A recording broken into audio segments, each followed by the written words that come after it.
Welcome to Light Tutorials. Lightroom has hidden settings for customization of the histogram feature. Right-click on the histogram. Show clipping, or pressing J on your keyboard, will show the shadow clipping in blue and the highlight clipping in red on your image. Clicking them again will turn it off. Show clipping indicators will turn on the left shadow clipping triangle and the right highlight clipping triangle. Show clipping when mouse is over indicator will only show the clipping while the cursor is over the triangle.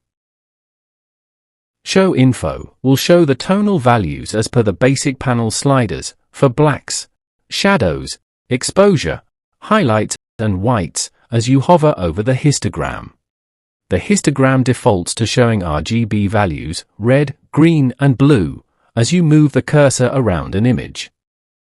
Selecting Show Lab Color Values will express L for lightness, A for red and green, and B for yellow and blue.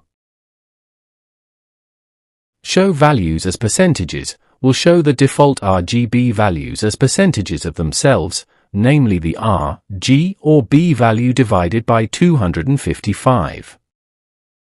Reset All will reset all the sliders affected by the histogram, exposure, highlights, shadows, whites and blacks, to 0. I hope this helped you. Thank you for watching.